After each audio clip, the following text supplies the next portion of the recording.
এই ভারতবর্ষে পূর্বকালে রাজা রূপমাঙ্গদ ছিল। অনেক রাজা হয়েছে, অনেক শাসক হয়েছে। ভারতবর্ষের একটি রাজা, রাজা রূপমাঙ্গদ, অনেক পূর্বের কথা। রাজা রূপমাঙ্গদের রাজ্যের পুষ্প বাটিকা ছিল। পুষ্প বাটিকার সুগন্ধ স্বর্গলোক পর্যন্ত যেত। প্রতিদিন স্বর্গের অপ্সরাগণ রাজা রূপমাঙ্গদের পুষ্প বাটিকায় এসে ভ্রমণ করত। দেবগণ রাজা রূপমাঙ্গদের পুষ্প বাটিকায় এসে ভ্রমণ করত। তাহলে বুঝবার বিষয় যে রাজা রূপমাঙ্গদের পুষ্প বাটিকার সুগন্ধ স্বর্গ পর্যন্ত যেত এবং সমগ্র দেবগণ প্রতিদিন এসে ওই পুষ্প বাটিকায় ভ্রমণ করত। একদিন পুষ্প বাটিকার মালিক নিশি প্রভাতে যখন পুষ্প বাটিকায় গিয়েছে, পুষ্প বাটিকায় দেখতে পেল স্বর্গের অপ্সরা উর্বশী ওই পুষ্প বাটিকার মধ্যে পড়ে যাচ্ছে। নিকটে গিয়ে দেখতে পেল, জিজ্ঞাসা করলো যে তুমি কে, কোথা থেকে এসেছো, আর এইভাবে কিভাবে পড়ে আছো? তখন তার পরিচয় দিয়েছে, আমি স্বর্গের অপ্সরা উর্বশী। তবে এখানে কিভাবে পড়ে আছো? বলছে প্রতিদিন দেবলোক থেকে আমরা তোমার পুষ্প বাটিকায় এখানে ভ্রমণ করতে আসি। গতকালও এসেছিলাম, কিন্তু তোমার এই পুষ্প বাটিকায় একটি বেগুন বৃক্ষ আছে। যখন ভ্রমণ করছি, ভ্রমণ করার কালে ওই বেগুন বৃক্ষের স্পর্শে আমার যত পুণ্য ছিল সমগ্র পুণ্য নষ্ট হয়ে গেছে। তাই আমি স্বর্গে আর উড়ে যেতে পারিনি। সমগ্র অপ্সরাগণ দেবতাগণ তো আবার চলে গেছে, কিন্তু আমি একাকী, আমার পুণ্য ক্ষয় হয়ে যাওয়ার কারণে আমি আর উড়ে যেতে পারিনি। একাদশীর দিন বেগুন বৃক্ষের স্পর্শ, বেগুন আহার করা এগুলো নিষেধ, পুণ্য ক্ষয় হয়। আজ উর্বশী পড়ে আছে। পুষ্প বাটিকার মালি রাজাকে খবর দিয়েছে, রাজা, হে রাজন, আপনার পুষ্প বাটিকায় স্বর্গের অপ্সরা উর্বশী পড়ে আছে, অসহায়, দুর্বল, নির্বল হয়ে। রাজা ছুটে আসছে যে সত্যই আমার পুষ্প বাটিকায় একটি অপ্সরা পড়ে আছে। রাজাও এসে দেখতে পেল ঠিক সত্য কথা। রাজা জিজ্ঞাসা করছে, হে উর্বশী, তবে বলো আমি তোমার জন্য কি করতে পারি? আমার কোন কাজ করলে তুমি আমার স্বর্গে উড়ে যেতে পারবে? উর্বশী বলছে, হে রাজন, তোমার এই রাজ্যের মধ্যে গতকাল যে একাদশী ব্রত করেছে তার পুণ্য যদি সংকল্প করে আমাকে দান করে দেয়, তাহলে আমি স্বর্গে উড়ে যেতে পারবো। বলছে, একাদশী বা কাহাকে বলে? আমি তো জানি না। বলছে, গতকাল তোমার রাজ্যে একজন অনাহারী ছিল, জল পর্যন্ত সে আহার করেনি, সেবা করেনি। সে যদি এসে সংকল্প করে পুণ্য দান করে দেয়। রাজা রূপমাঙ্গদ সমগ্র রাজ্যে কথা ছড়িয়ে দিয়েছে, গতকাল আমার রাজ্যে যদি কেহ অনাহারী থেকে থাকো, তাহলে আমার কাছে এসে বলো, তাহাকে আমার অর্ধ রাজ্য দান করে দেব। একটি দাসী ছুটে আসছে, ওগো রাজা, আমি গতকাল নিরাহার ছিলাম, জল পর্যন্ত নেইনি। রাজা জিজ্ঞাসা করছে, কেন নেওনি? বলছে, আমার মালিক যে আমার কাজে সামান্য একটু ত্রুটি পেয়েছে, সেই ত্রুটির কারণে আমাকে অনেক রাগারাগি করছে। তাই মনের দুঃখের কারণে আমি গতকাল আহার করিনি, জল পর্যন্ত নেইনি। সামান্য একটু ত্রুটির জন্য আমাকে অনেক বেশি কথা বলেছে। রাজা রূপমাঙ্গদ এই দাসীকে সঙ্গে করে নিয়ে গেছে। অপ্সরার কাছে জিজ্ঞাসা করছে, গতকাল কি অনাহারী ছিল? বলছে, হ্যাঁ রাজা, গতকাল এই অনাহারী ছিল।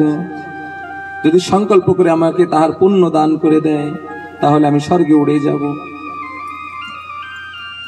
সে দাসী সংকল্প করে একাদশীর পুণ্য দান করেছে। সেই পুণ্য পেয়ে উর্বশী স্বর্গে উড়ে গেছে। কিন্তু যাইবার বেলা রাজা রুক্মাঙ্গদকে একাদশীর বৃত্তান্ত বলে গেছে, রাজন, একাদশীর প্রভাবে মানুষের জীবন সুন্দর হয়, সুখময় হয়, আনন্দময় হয়, বিপত্তির থেকে পরিত্রাণ পায়, ভগবানের পরম কৃপা লাভ হয়। তবে তুমিও একাদশী ব্রত করবে। রাজা রুক্মাঙ্গদ উর্বশীর কাছে একাদশীর বৃত্তান্ত জেনেছে। সমগ্র রাজ্যে আদেশ করে দিয়েছে, আমার রাজ্যে পঞ্চম বৎসর থেকে উপরে যত প্রজা আসছে এবং বৃদ্ধ বয়স পর্যন্ত সকলে একাদশী করবে।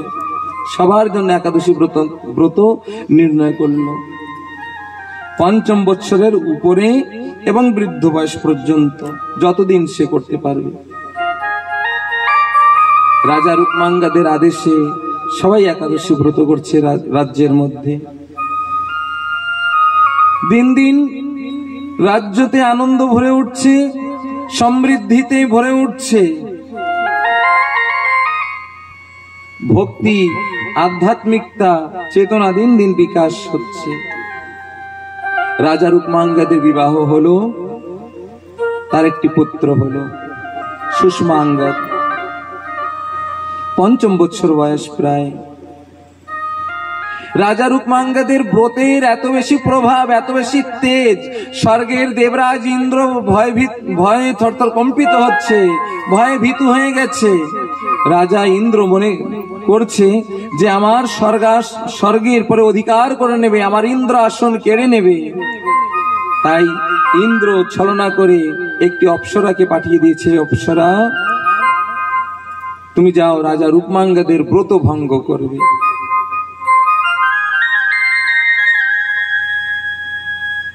এই অপ্সরা ইন্দ্রের আদেশ ধরে পৃথিবীতে আসছে।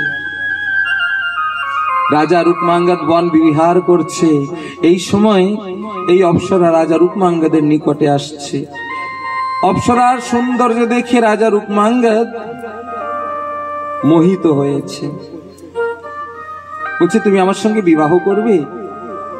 অপ্সরা তো ইন্দ্রর কথা নিয়ে আসছে রাজা রুক্মাঙ্গদের ব্রত খণ্ডন করবার জন্য।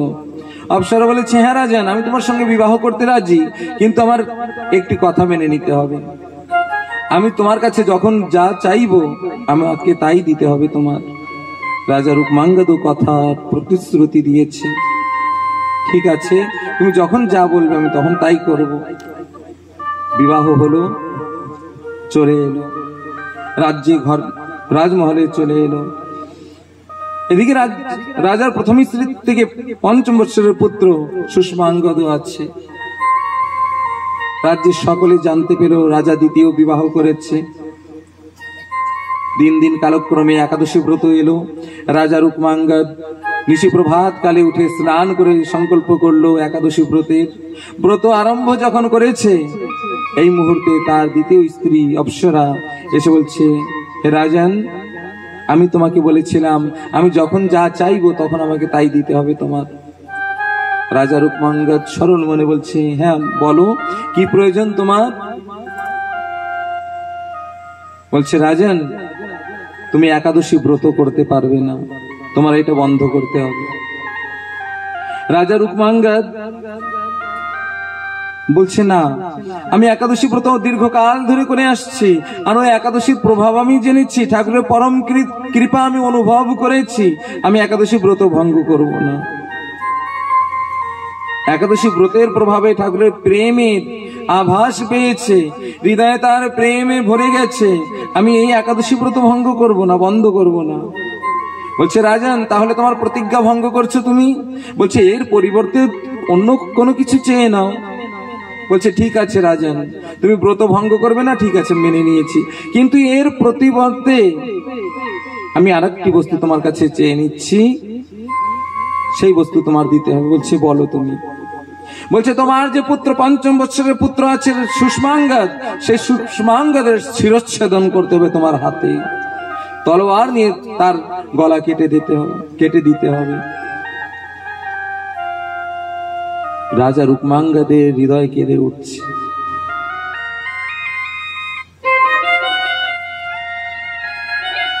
যে আমার পুত্রের শিরচ্ছেদন করতে হবে, অতএব ব্রত বন্ধ করতে হবে। ভয়ঙ্কর বিষম পরিস্থিতিতে পড়ে আছে রাজা রুকমাঙ্গদ, এবং কথাও যে দিয়ে রেখেছি ব্রত ভঙ্গ করলে ঠাকুরের যে প্রীতি, ঠাকুরের যে প্রেম, সে সমগ্র প্রীতি প্রেম ভালোবাসা খণ্ডিত হয়ে যাবে, ঠাকুরের সঙ্গে সম্বন্ধ নষ্ট হয়ে যাবে। আর যদি পুত্রকেও মেরে ফেলি তাহলেও অপরাধ হবে। বিষম পরিস্থিতিতে রাজা নির্ণয় নিতে পারছে না কি করব। ব্রত বন্ধ করতে পারছে না, কারণ ওই ব্রতের সঙ্গে রাজা রুকমাঙ্গদের হৃদয় জুড়ে আছে, ঠাকুরের প্রীতি জুড়ে আছে, সন্তানের প্রতি স্নেহ আছে, বাৎসল্যতা আছে। কিছুই বুঝতে পারছে না। অপ্সরা বারে বারে বলছে, এই দুটি কাজের মধ্যে একটি কাজ করো। কিছুই বলতে পারছে না। দূরে তার পুত্র সুষ্মাঙ্গদ খেলা করছে। সুষ্মাঙ্গদের হৃদয়ে ডাক দিয়ে বলছে, নিশ্চয়ই পিতার হৃদয় আজ কাঁদছে। সুষ্মাঙ্গদ খেলা ছেড়ে দিয়ে ছুটে এসে বলছে, ওগো পিতা, আমার মনে হচ্ছে তুমি বিষম পরিস্থিতিতে পড়ে আছো, তোমার হৃদয় কাঁদছে। তুমি আমাকে বলো কি হয়েছে পিতা। পুত্রকে দূর হতে ছুটে আসতে দেখে রুকমাঙ্গদ কেঁদে দিয়েছে। তার নয়নে জল ঝরছে যে আমার কত স্নেহের পুত্র, তাকে বধ করতে হবে, অতএব ব্রত ছাড়তে হবে। পুত্রও ছুটে আসছে, এসে বলছে, ওগো পিতা বলো, আজ আমার হৃদয় বলছে, তোমার হৃদয় বিষাদে ভরে আছে, তোমার অন্তর জ্বলছে, অন্তর হৃদয় কাঁদছে তোমার। রাজা রুকমাঙ্গদ বলছে, ওগো পুত্র, তোমার বিমাতা আমার কাছে কথা রেখেছে, তোমার বিমাতাকে আমি কথা দিয়েছিলাম, সে যা বলবে আমি তাই করব। তাই তোমার বিমাতা বলছে আজ একাদশী ব্রত ভঙ্গ করে দিতে, অতএব তোমার শিরচ্ছেদন করে দিতে বলছে। দুটি কাজের মধ্যে একটি কাজ করতে বলছে, বলো আমি কি করব। সুষ্মাঙ্গদ বলছে, ওগো পিতা, ভয় করবে না, আমার মতন সুষ্মাঙ্গদ চলে গেলে অনেক সুষ্মাঙ্গদ ফিরে পাবে, কিন্তু জীবনে যদি একবার ব্রত ভঙ্গ হয়ে যায়, ব্রত যদি নষ্ট হয়ে যায়, ভগবানের প্রীতি যদি সরে যায়, নষ্ট হয়ে যায়, আর কোনোদিন এই শুভ লগ্ন শুভ যোগ ফিরে আসবে না।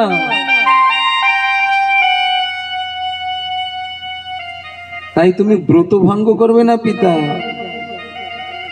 এমন সৎপুত্র যে দূর হতে পিতার হৃদয়ের বেদনাও জেনে যায়, এমন সুপুত্র হলো কি করে? ওই একাদশী ব্রতের প্রভাবে। আজ কত মাতা কত পিতা আজ পুত্রের কুকাজের কারণে কাঁদছে। কত ছেলে কত মেয়েরা মা বাবাকে কুকাজ করে মা বাবাকে কাঁদাচ্ছে জগতে।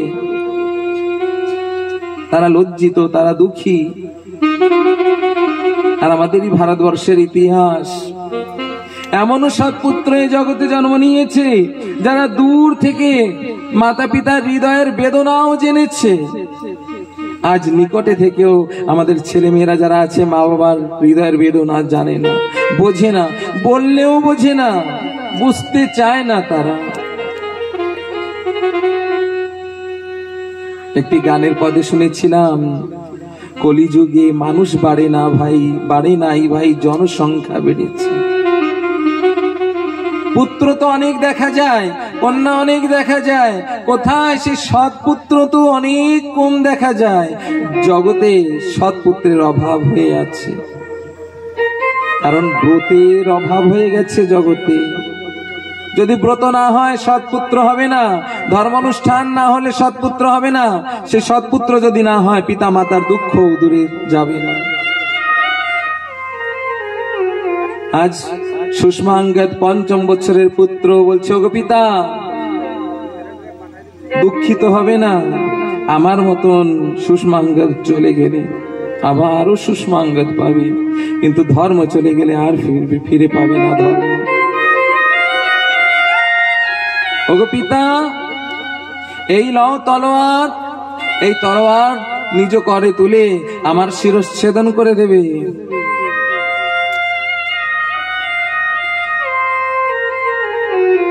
আমি মনে করব যে পিতার এই দেহ পিতার ধর্ম কাজে লাগাতে পেরেছি, তার সেবায় লাগাতে পেরেছি, তার ধর্মকে রক্ষা করতে পেরেছি,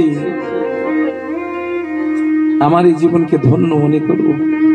আর সেই জগদীশ্বর ভগবানের শ্রী চরণে কামনা করব যেন বারেবার আমার জীবনে আমি যতবারই জগতে জন্মগ্রহণ করি যেন এমনই ধর্মরূপ পিতা যেন আমার এই জগতে হয়, আমি যেন এমনই ধর্মরূপ পিতার ঘরে আমার যেন জন্ম হয়। সুষমাঙ্গদ কামনা করছে সেই জগদীশ্বর ভগবানের কাছে যেমনই ধর্মরূপ পিতার ঘরে যেন আমার বারে বারে জন্ম হয়, আর বারে বারে যেন আমার দেহ যেন পিতার সেবাতে যেন লাগাতে পারি, পিতার সেবার জন্য যেন এই দেহ আমি বলিদান করতে পারি, এইটাই আমার জন্য পরম ধর্ম হবে।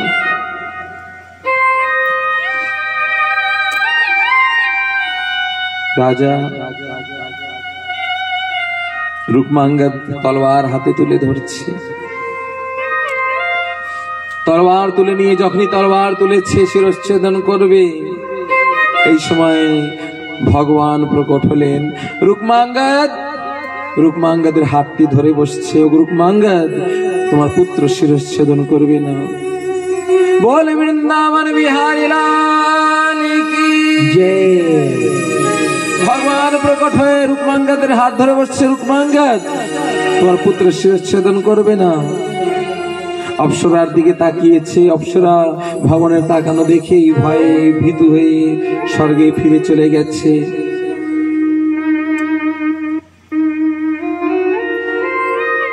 রুকমাঙ্গদ পুত্রের শিরচ্ছেদন করল না, ভগবানের চরণে প্রণাম করলেন। ও ভগবান তোমার কৃপা হয়েছে, দয়া হয়েছে। বলছে রুকমাঙ্গদ তোমার ব্রতে আমি প্রসন্ন হয়েছি, তুমি চলো আমার সঙ্গে বৈকুণ্ঠে চলো। রথ এসেছে রুকমাঙ্গদের জন্য বৈকুণ্ঠে যাওয়ার জন্য। রুকমাঙ্গদ বললেন, ওগো প্রভু, ওই সুখের জায়গায় শুধু আমি একা যেতে চাই না, ওই পরম শান্তির জায়গায় বৈকুণ্ঠে আমি একা যেতে চাই না ঠাকুর। আমি এ প্রদেশের রাজা, আমি রাজা যদি একা সুখ ভোগ করি তাহলে আমার প্রজাবাসীগণ কোথায় যাবে? ওগো ঠাকুর, যেদিন সমগ্র প্রজাবাসীর জন্য বৈকুণ্ঠের থেকে তুমি রথ পাঠিয়ে দেবে, সেদিন আমি তোমার এই রথে উঠে বৈকুণ্ঠে গমন করব। তুমি আগে বলো কবে আমার সমগ্র প্রজাবাসীর জন্য বৈকুণ্ঠের থেকে রথ পাঠিয়ে দেবে। এমন শুদ্ধ বুদ্ধি, নির্মল বুদ্ধি, শুধু একার ভালো চাইছে না, নিজের ভালো চাইছে না, সমগ্র প্রজাবাসীদের ভালো চাইছে। এমন সুন্দর বুদ্ধি, নির্মল বুদ্ধি কোথা থেকে হলো? ওই একাদশী ব্রতের প্রভাবে হলো।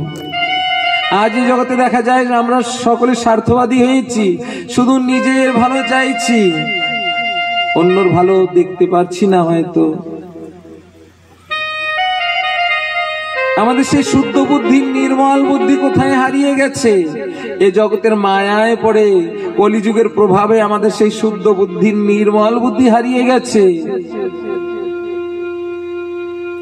সকলের কল্যাণের কথা আমরা ভুলে গেছি, সকলের মঙ্গলের কথা ভুলে গেছি। ভগবানের কাছে কামনা করতে হবে, ওগো ঠাকুর, আমার অগ্রে, আমার মঙ্গলের অগ্রে সমস্ত জীবের মঙ্গল করবে। আমাকে পরিত্রাণ করার আগে সমগ্র জীবকে পরিত্রাণ করবে। শুধু আমি তোমাকে ভালোবাসছি এমন তো নয়, সবাই তোমাকে ভালোবাসছে ঠাকুর, তবে সবাইকে আগে পরিত্রাণ করবে ঠাকুর, আমাকে পরে পরিত্রাণ করবে। সবাই যেদিন এই মঙ্গল প্রার্থনা করবে সমগ্র বিশ্বের জন্য, সেদিন জানবে যে সত্যই ওই ব্রতের প্রভাবে আমাদের বুদ্ধি নির্মল হয়েছে, শুদ্ধ হয়েছে। শ্রী রাধে প্রেম সে বলো, সবাই বলো রাধে রাধে। তবে সবাই একাদশী ব্রত করবে সবার মঙ্গলের জন্য।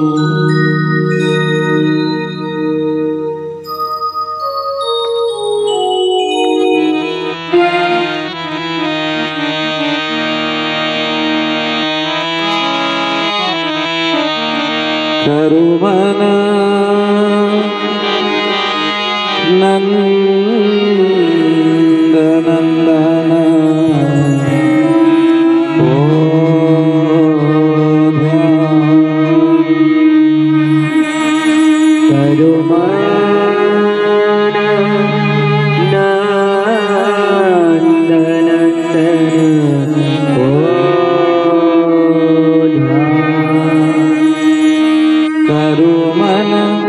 करो मन नंदन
करो मन नंदन को ध्यान, करो मन नंदन को ध्यान।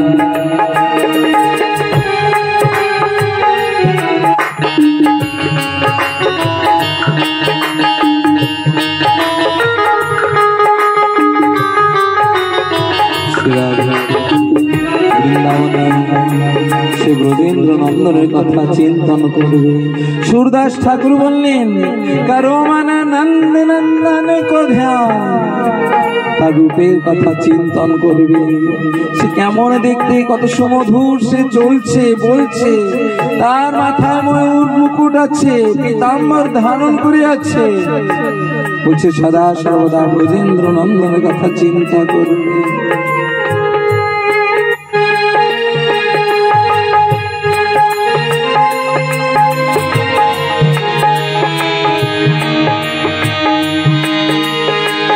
मोर मुकुट पीताम्बर सोहे, मोर मुकुट पीताम्बर सोहे, मोर मुकुट पीताम्बर सोहे, मोर मुकुट पीताम्बर सोहे, सोहत रूप सोहत रूप सोहत रूप सोहत रूप करो मन नंदन को ध्यान, करो मन नंदन को ध्यान, करो मन नंदन को ध्यान, करो मन नंदन को ध्यान,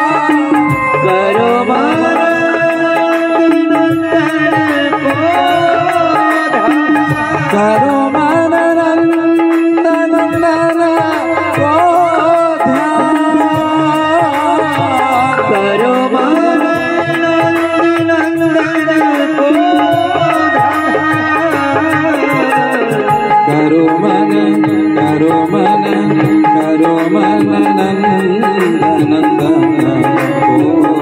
ध्यान, करो मन नंदन को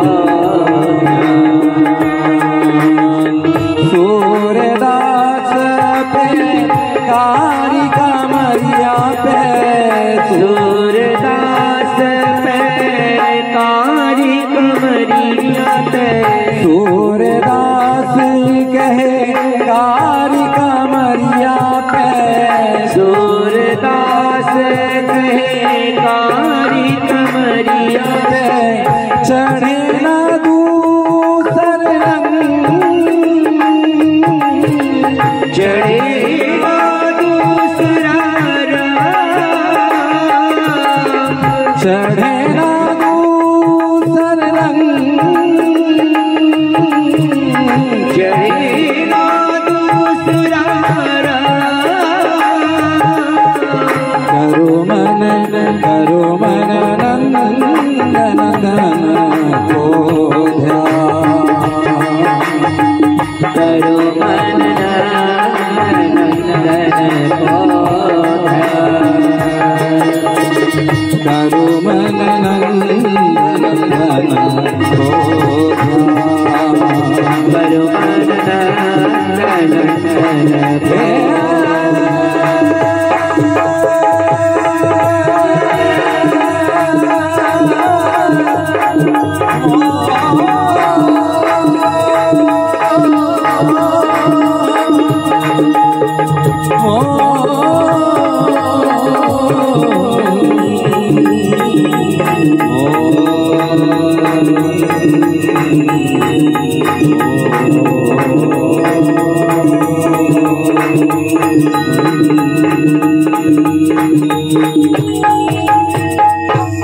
बोल वृंदावन बिहारी लाल একাদশীর প্রভাবে সুন্দর পুত্র হলো সুষ্মাঙ্গদ এবং পিতা সহ সমগ্র প্রজাবাসী সহ বৈকুণ্ঠে গমন করল। সমগ্র রাষ্ট্রের মঙ্গল ধর্ম অনুসরণে, ধর্ম অনুসরণ করলে জীবন সুন্দর হবে, মঙ্গল হবে। ধর্ম রক্ষি তাহা রক্ষা, ধর্মকে রক্ষা করলে ধর্ম আমাদের রক্ষা করবে। তাই তো চেষ্টা করবে সকলে ধর্মকে রক্ষা করবে এবং জাগতিক জগতে সৎপুত্র পাওয়ার জন্য ব্রত অবশ্যই আচরণ করবে। ব্রত না করলে সৎপুত্র পাওয়া যাবে না এবং সৎপুত্রের অভাবে মা বাবাদের যে এই জগতে কাঁদতে হচ্ছে আমরা সকলে দেখেছি, সকলেই জেনেছি। মা বাবা কেন কাঁদছে আজ, এইটা বিশেষ কথা। কান্নার কারণ কি? ছেলে মেয়ে, পুত্র পুত্রবধূ সকল কিছু আছে, তবু মা কাঁদছে কেন, পিতা কাঁদছে কেন? ধন সম্পদ, টাকা পয়সা, বিষয় সমস্ত কিছু তো ছেলে মেয়েদের দিয়ে দেওয়া হয়েছে, মা বাবা দিয়েছে। শুধু ধন সম্পদ বিষয়বস্তু নয়, নিজের সমগ্র জীবন ছেলে মেয়েদের জীবনটাকে সুন্দর করবার জন্য সমর্পিত করে দিয়েছে। তথাপিও ছেলে মেয়ে কেন আজ মা বাবাকে কাঁদাচ্ছে? কি দেওয়া বাকি ছিল ছেলে মেয়েদের হাতে? এই বিষয়বস্তু দিয়েও আজ আমরাও সুখী নয় আর ছেলে মেয়েও সুখী নয়। তাদের মন জয় করতে পারা যায়নি আজ পর্যন্ত। কেন? টাকা পয়সা, ঘর বাড়ি, ধন দৌলত সমস্ত কিছু দিয়েছি, তবে কেন আজ পর্যন্ত ছেলে মেয়েদের মন জয় করা যায়নি? মা বাবা কেন জয় করতে পারেনি? কেন কাঁদছে কত মা বাবা? এই এত কিছু দেওয়ার মধ্যে শুধুমাত্র একটা জিনিসের অভাব ছিল, সেই বস্তুটা হচ্ছে ধর্ম। বিষয়বস্তু তুলে দেওয়ার আগে ছেলে মেয়েদের হাতে ধর্ম তুলে দেওয়া মা বাবার প্রথম দায়িত্ব ছিল। কিন্তু বিষয়বস্তু তো শিখিয়েছি, জানিয়েছি, ধর্ম জানাতে আমরা ভুলে গিয়েছি। এই পৃথিবী প্রমাণ আছে, এই ভারতবর্ষ প্রমাণ আছে, আজ থেকে পূর্বে যারাই নিজ সন্তানকে ধর্ম দেখিয়েছে তারা তো সুখী হয়েছে, আর যারা নিজ সন্তানকে ধর্ম দেখায়নি তারা দুঃখী হয়েছে। ভাগবত প্রসঙ্গে ধ্রুবের চরিত্রতেও আছে মা সুনীতি ৫ম বৎসরের ছোট্ট ধ্রুবকে ভগবানের পথে ভজন করতে লাগিয়ে দিয়েছিল। সেই মা সুনীতি ধ্রুবকে নিয়ে আজও ধ্রুবলোকে সুখে বসবাস করছে। আর তারই বিমাতা সুরুচি, তার পুত্র উত্তমকে সুরুচি মা কোনোদিন ধর্মপথ দেখায়নি। তাই সুরুচিও মারা গেছে আর উত্তমও মারা গেছে। প্রথমে পুত্র উত্তম মারা গেছে। উত্তমের মারা যাওয়ার কারণে মা দুঃখিত, অন্তরে মাও মরে গেছে, সুখ হলো না।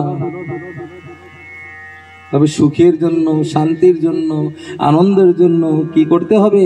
আমাদের ধর্ম আমাদের শিক্ষা দিচ্ছে, কিন্তু আমরা বুঝতে পারছি না। যতটুকু বুঝেছি ততটুকু মেনে চলছি না।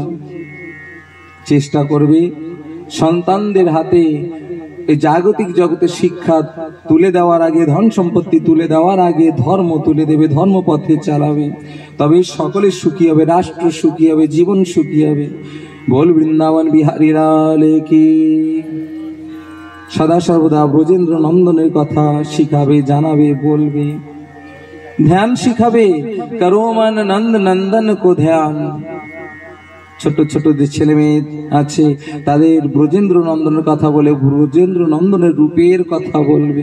তিনি দেখতে কেমন, তিনি কেমন চলছে, কেমন বলছে, কি করেছে না করেছে সমস্ত কিছু বলবে। দেখবে এই ধর্মই এই ছেলে মেয়েদের জীবন সুখী করবে। শ্রী রাধে প্রেম।